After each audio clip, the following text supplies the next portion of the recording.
Praise the Lord. Praise be to the holy name of our Lord and Savior Jesus Christ. Friends, ಇವತ್ತು ನಾನು ನಿಮಗೆ ಒಂದು ಪಲ್ಯ ಮಾಡಿ ತೋರಿಸ್ಲಿಕ್ಕೆ ಬಂದಿದ್ದೀನಿ. ಇದು ಯಾವ ಸೊಪ್ಪು ಅನ್ಸುತ್ತೆ ನೋಡಿ, ಯಾವ ಸೊಪ್ಪು ಇರ್ಬೋದು. ಇದು ಬಂದು ಕುಸುಬಿ ಸೊಪ್ಪು ಅಂತಾರೆ. ಇದು ಕುಸುಬಿ ಎಣ್ಣೆ ತೆಗಿತಾರಲ್ಲ, ಆ ಒಂದು ಗಿಡದ ಇದು ಎಳೆದಿರುವಾಗಲೇ ಇದನ್ನು ಪಲ್ಯ ಮಾಡ್ತಾರೆ. ತುಂಬ ಚೆನ್ನಾಗಿರುತ್ತೆ. ಸೊ ಇದು ಒಂದು ಪಲ್ಯ ಯಾವ ರೀತಿಯಾಗಿ ಕೊಬ್ಬರಿ ಹಾಕಿ ಮಾಡಬೇಕು ಅಂತೇಳಿ ನಾನು ನಿಮಗೆ ಹೇಳ್ಕೊಡ್ತೀನಿ. ఫ్రెండ్స్, ఇది కుసుమ ఆకు అంటారు. తెలుగు భాషలో కుసుమ నూనె అని అంటూ ఉంటారు. ఆ నూనె వంటలకన్నీ బాగా వాడుతూ ఉంటారు. సో ఆ మొక్క చిన్నగా ఉన్నప్పుడే దీన్ని తీసి దీన్ని ఒక చిన్న బాజీలాగా చేస్తారు. అది ఎలా చేస్తారు అనేది ఈరోజు నేను మీకు ఈ వీడియోలో చూపించబోతుంటున్నాను. మంచి పోషక విలువలు ఉంటాయండి. బచ్చల కూరలో ఎన్ని పోషక విలువలు ఉంటాయో అంతకంటే ఎక్కువ పోషక విలువలు ఉండేటువంటి ఈ యొక్క ఆకుకూరను ఒకవేళ మీకు దొరికినట్టయితే మీరు మిస్ చేయకుండా దీన్ని ఇలా బాజీ చేసుకొని తినండి. ఓకే, ఈ ಪ್ರಾಸೆಸ್ ఎలా ఉందో ఇక ముందు చూపిస్తాను. ಈಗ ಒಂದು ಬಾಣಲೆ ಇಟ್ಟಿದ್ದೀನಿ, ಫ್ರೈ ಪ್ಯಾನ್ ಇಟ್ಟಿದ್ದೀನಿ. ಇದರೊಳಗೆ ಒಲೆ ಕೂಡ ಆನ್ ಮಾಡಿದ್ದೀನಿ. ಸೊ ಇದಕ್ಕೆ ನಾನು ಕೋಕೋನಟ್ ಆಯಿಲ್ ಯೂಸ್ ಮಾಡ್ತಾ ಇದ್ದೀನಿ. ಪ್ಯೂರ್ ಕೋಕೋನಟ್ ಆಯಿಲ್ ಇದಕ್ಕೆ ಹಾಕೋಣ. ಒಂದು 2 ಅಥವಾ 3 ಸ್ಪೂನಷ್ಟು ಕೋಕೋನಟ್ ಆಯಿಲನ್ನು ನಾನು ಹಾಕ್ತಾ ಇದ್ದೀನಿ. ಕೋಕೋನಟ್ ಆಯಿಲ್ ಹಾಕೋದು ಎದಕ್ಕೆ ಅಂತಂದರೆ ಹೆಲ್ತ್ పరವಾಗಿ ಕೂಡ ಒಳ್ಳೆಯದು, ಆನಂತರ టేస్ట్ కూడా ಚೆನ್ನಾಗಿರುತ್ತೆ. ఇక్కడ నేను ఒక ప్యాన్ పెట్టుకున్నానండి, స్టవ్ అంటించాను. తర్వాత ఇందులోకి నేను కోకోనట్ ఆయిల్ ఒక 2-3 స్పూన్లు వేస్తున్నాను. ఎందుకు కోకోనట్ ఆయిల్ యూజ్ చేస్తున్నానంటే హెల్త్ పరంగా మంచిది, తర్వాత టేస్ట్ కూడా బాగుంటుంది. అందుకోసమే నేను కోకోనట్ ఆయిల్ యూజ్ చేస్తున్నాను. ಆಯಿಲ್ కొంచెం వేడి కానివ్వండి. ಸ್ವಲ್ಪ ಆಯಿಲ್ ಬಿಸಿ ಆಗಲಿ. ಆಯಿಲ್ ಚೆನ್ನಾಗಿ ಬಿಸಿಯಾಗಿದೆ. ಬಿಸಿಯಾಗಿದ್ದ ಆಯಿಲ್ಗೆ ಸ್ವಲ್ಪ ಜೀರಿಗೆಯನ್ನು ಹಾಕೊಳ್ಳೋಣ. ಅನಂತರ ಇಲ್ಲಿ ನೀವು ನೋಡ್ತಾ ಇದ್ದೀರಲ್ಲ, ಒಂದು ದೊಡ್ಡ ಈರುಳ್ಳಿ ಕಟ್ ಮಾಡಿದ್ದೀನಿ. ಸ್ವಲ್ಪ ಅದಕ್ಕೆ ಕರಿಬೇವು ಹಾಕಿದ್ದೀನಿ. ಆನಂತರ ನಮ್ಮ ಖಾರಕ್ಕೆ ಎಷ್ಟು ಬೇಕೋ ಅಷ್ಟು ಹಸಿಮೆಣಸಿನ್ಕಾಯಿಯನ್ನು ಹಾಕಿದ್ದೀನಿ. ಖಾರ ಜಾಸ್ತಿ ಇರುವ ಮೆಣಸಿನ್ಕಾಯಿ ಆದರೆ ಕಡಿಮೆ ಮೆಣಸಿನ್ಕಾಯಿ ಹಾಕಿರಿ. ఫ్రెండ్స్, ఇక్కడ నేను జీలకర్ర వేసాను. జీలకర్ర వేసాక ఒక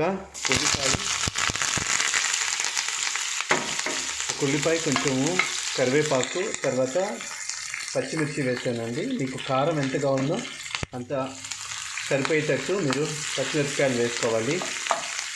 ఎక్కువగా ఒకవేళ కారం ఉన్న మిరపకాయలు అయితే కొంచెం తక్కువగా వేసుకోండి. ఇది కొంతవరకు ఫ్రై ಅవ్ವನಿవ్వండి. ಸ್ವಲ್ಪ ಫ್ರೈ ಮಾಡೋಣ. ತುಂಬ ಈಸಿ ಇದು ಮಾಡೋದು, ಅಷ್ಟೇ ರುಚಿಯಾಗಿ ಕೂಡ ಇರುತ್ತೆ. ಒಂದು 10 ನಿಮಿಷದಲ್ಲೆಲ್ಲ 5 నిమిషದಲ್ಲೇ ಮುಗಿದೋಗ್ಬಿಡುತ್ತೆ. ಎಲ್ಲ కట్ ಮಾಡಿ ఇట్టుಕೊಂಡಿದ್ರೆ ಒಂದ್ಸತಿ ನೀವು ట్రై ಮಾಡಿ.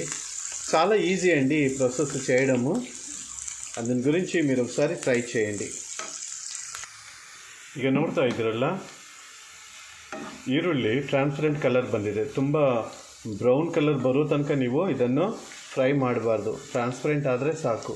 ఉల్లిపాయలు ట్రాన్స్పరెంట్ కలర్ వరకు వచ్చాయండి, చాలు. ఎక్కువగా బ్రౌన్ కలర్ అయ్యేంత వరకు మీరు ఫ్రై చేయొద్దండి. ఇప్పుడు మనం తరిగి పెట్టుకున్నటువంటి ఈ ఆకుకూర ఇందులో వేసేద్దాం. ಈಗ ನಾವು ಕಟ್ ಮಾಡಿ ಇಟ್ಕೊಂಡಿರುವಂಥ ಈ ಸೊಪ್ಪನ್ನು ಇದಕ್ಕೆ ಸೇರಿಸ್ಬಿಡೋಣ. ಫ್ಲೇಮ್ ಲೋದಲ್ಲೇ ಇರಬೇಕು. ಫ್ಲೇಮ್ ಲೋలో ఉంచి ఇది ఆకేసిన తర్వాత కొంచెం మగ్గనిద్దాం. ಒಂದು ಸತಿ ಕಲಸಿಟ್ಟಿದ್ದೀನಿ, ಫ್ಲೇಮ್ ಲೋದಲ್ಲಿ ಕೂಡ ಇಟ್ಟಿದ್ದೀನಿ. ಈಗ ನಾವು ಲಿಡ್ ಹಾಕೋಣ. ఒకసారి కలిపానండి, ఫ్లేమ్ కూడా లోలో పెట్టాను. ఇంకా ఉప్పు ఏమి వేయలేదు నేను. అంత అయిన తర్వాత ఫೈನಲ್ಲೂ ఒకసారి ಉಪ್ಪು ಹಾಕ್ತಾం. ನಾ ಇನ್ನೂ ಉಪ್ಪು ಹಾಕಿಲ್ರಿ, ಫೈನಲಲ್ಲಿ ಉಪ್ಪು ಹಾಕೋಣ. ಈಗ ಲಿಡ್ ಹಾಕ್ತಾ ಇದ್ದೀನಿ. ಒಂದು 5 ನಿಮಿಷ ಅಥವಾ 7 ನಿಮಿಷ ಇದನ್ನು ಬೇಯಲಿಕ್ಕೆ ಬಿಡಬೇಕು, ಅಥವಾ ದಮ್ಮಿಗೆ ಮೆತ್ತಗಾಗಬೇಕು. ಅಲ್ಲಿ ತನಕ ವೆಯ್ಟ್ ಮಾಡೋಣ. ಈಗ ನೋಡೋಣ. ನೋಡ್ತಾ ಇದ್ರಲ್ಲ, ನೀರೆಲ್ಲ ಹೋಗಿದೆ, కరెక్టాಗಿದೆ. ಈಗ ಚೆನ್ನಾಗಿ ಕೂಡ ಬೆಂದಿದೆ.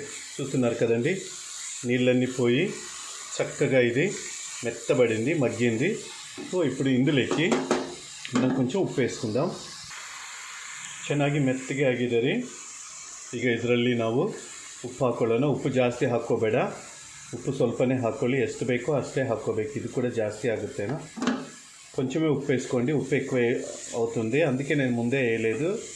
ఏ కూర అయినా కానీ ఇలాంటి బాజీలు చేస్తున్నప్పుడు స్టార్టింగ్లోనే మీరు ఉప్పు వేసుకోకూడదు, ಮೆಜರ್ಮೆಂಟ್ ತಿಳಿಯದು అనమాట.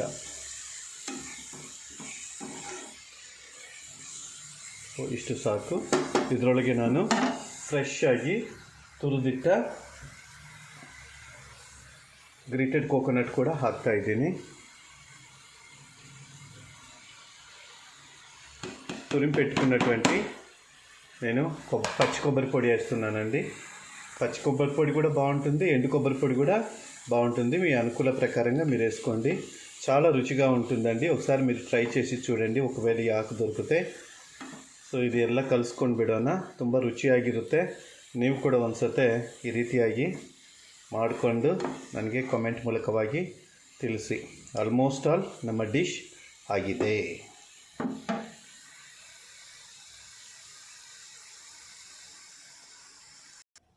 ಈಗ ನಾವು ಡಿಶ್ ಔಟ್ ಮಾಡ್ಕೊಂಡಿದ್ದೀವಿ. ನೋಡ್ತಾ ಇದ್ರಲ್ಲ ಎಷ್ಟು ಕಲರ್ಫುಲ್ ಆಗಿದೆ. ಆಮೇಲೆ ಯಾವುದೇ ವಿಧವಾದ ಮಸಾಲೆಗಳು ಇದರಲ್ಲಿ ಇಲ್ಲ. ತುಂಬ ಕಡಿಮೆ ಅಂದರೆ ಕಡಿಮೆ ಇಂಗ್ರೀಡಿಯೆಂಟ್ಸಿಂದ ಒಳ್ಳೆ ಆರೋಗ್ಯಕರವಾಗಿರುವಂಥ ಒಂದು ರೆಸಿಪಿ. ಇದಕ್ಕೆ ಬೆಸ್ಟ್ ಕಾಂಬಿನೇಷನ್ ಅಂತಂದರೆ ಜೋಳದ ರೊಟ್ಟಿ ಮತ್ತು ಇದೇ ಸೊಪ್ಪನ್ನು ಹಾಕಿ ಸಾರು ಕೂಡ ಮಾಡ್ಬೋದು, ಬೇಳೆ ಸಾರು. ಸೊ ಇದು ಒಳ್ಳೆ కాంబినేషన్ కంటే ಇದು ಯಾವುದೇ విధವಾದ కొలెస్ట్రాల్ ಇದರಲ್ಲಿ ఇరుదుల్ల. చూస్తున్నారు కదా ఫ్రెండ్స్, ఎంత మంచి రెసిపీనో ఇది. ఇందులో ఎటువంటి విధమైన మసాలాలు లేవు, ఎక్కువ ఇంగ్రీడియంట్స్ కూడా లేవు, చక్కగా చేసుకోవచ్చు. తర్వాత దీనికి బెస్ట్ కాంబినేషన్ అంటే జొన్న రొట్టెలు, తర్వాత ఇదే ఆకు వేసి పప్పుచారు కూడా చేసాము. సో బెస్ట్ కాంబినేషన్ అండి. ఏ విధమైన కొలెస్ట్రాల్ కూడా ఇందులో లేదు, మంచిగా డైజెషన్ అవుతుంది. సో అందుకోసమే నా ఛానల్ ఇంకా ఎవరైతే సబ్స్క్రైబ్ చేయలేదో నిస్సి ప్రిన్సెస్ ఛానల్ సబ్స్క్రైబ్ మీరు చేయండి. బెల్ ఐకాన్ మీరు నొక్కినట్లయితే మా యొక్క రెసిపీస్ అన్నీ మీకు ನೋಟಿಫಿಕೇಷನ್ ವಸ್ತಾಯಿ ಅన్నమాట. ಫ್ರೆಂಡ್ಸ್, ನನ್ನ ಚಾನಲ್ ಇನ್ನೂ ಯಾರು ಸಬ್ಸ್ಕ್ರೈಬ್ ಮಾಡಿಲ್ವೋ ದಯವಿಟ್ಟೆಲ್ಲ ಸಬ್ಸ್ಕ್ರೈಬ್ ಮಾಡಿ. ಆನಂತರ ಪಕ್ಕದಲ್ಲಿರುವ ಬೆಲ್ ಬಟನನ್ನು ಪ್ರೆಸ್ ಮಾಡುವುದಾದರೆ ನಮ್ಮ ಎಲ್ಲ ನೋಟಿಫಿಕೇಷನ್ ಬಂದು ಸೇರ್ತವೆ. ಮತ್ತೊಂದು ಸತೆ ಮತ್ತೊಂದು ರೆಸಿಪಿಯೊಂದಿಗೆ ನಿಮ್ಮೊಂದಿಗೆ ಭೇಟಿಯಾಗ್ತೀನಿ. ಅಲ್ಲಿ ತನಕ take care, bye bye, praise the Lord, hallelujah, shalom.